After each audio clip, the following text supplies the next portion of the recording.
Welcome to CBT News with Shyann Malone. Good morning and welcome back to CBT News. I'm Shyann Malone. Thanks so much for joining us today. Here with today's top automotive headlines is Chris Riggins. Thanks, Shyann.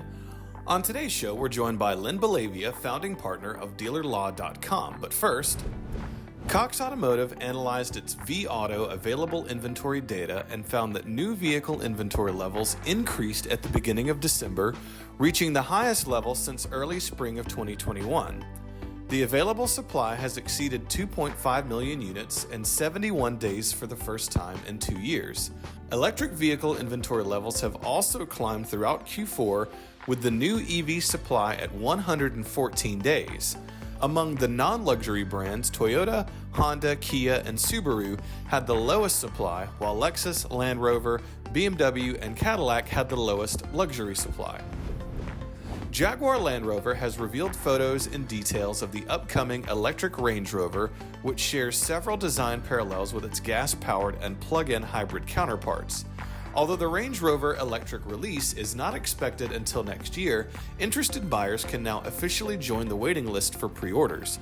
The new electric model will share the MLA Flex platform with the conventional Range Rover and features a high-voltage battery for improved off-road performance. On December 14th, GM issued a WARN notice stating that the company would cut 945 jobs at its Orion assembly plant starting January 1st.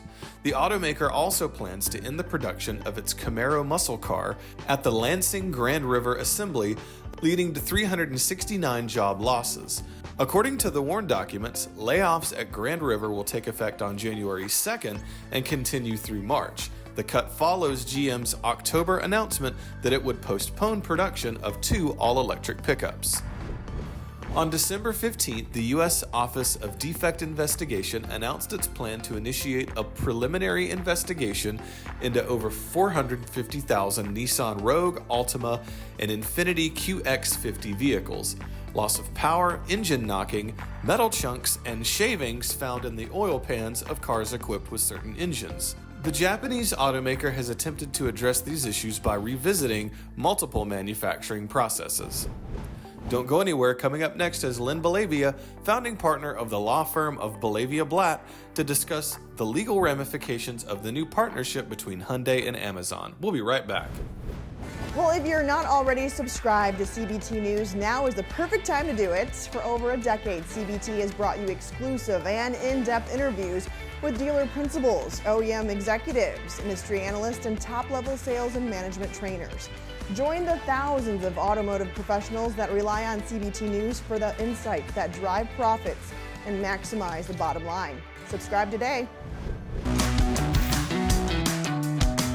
So there's a lot of concerned dealers out there. You know, whenever you throw the word Amazon in with anything automotive, obviously the hairs on everybody's back goes up and it's like, uh-oh, what does this mean? Are we going to be dealing with Amazon? Are we going to be competing? Are they going to take more of the share? Do they want to get involved in the, right down to the sales process and lead gen and all those great things? So now we hear Hyundai and Amazon are formed a partnership. So talk to us about this. What does it mean legal? Or could this violate state franchise laws?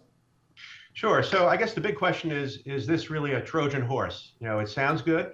Dealers understand they have to get into the 21st century, and manufacturers and consumers have been trying to find a better way to transact auto sales and leasing. The question is, though, in one respect, it's great that Amazon, the online leader in retail sales, is getting involved. The problem is in its execution. So the devil is in the details, and it could portend major problems for franchise dealers, or maybe after this pilot project, the kinks will be worked out. But on its face, as of today, even with the little information that even Hyundai franchise dealers have, it's all been very, hush-hush about the details. There are problems. And I guess the ultimate question, at least what I get when Hyundai dealers call me, is this program legal? Does it violate any state franchise laws? So I try not to get too involved in the marketing. Is this good for sales? Because that's not my lane, so to speak. So the question is always, does this violate state franchise laws? In its early stages. Now, given the fact that this is, I guess you'd call it the embryonic stage, it's being test piloted or beta tested starting in January. I mean, my concern is it doesn't appear, based on what I'm hearing, that this has been vetted. I mean, start with the premise that Amazon obviously appeals to shoppers. You can compare this to getting things delivered in 2 to 3 hours, but this is not, this is not groceries or dog food or, Yeah. This is a very complex transaction.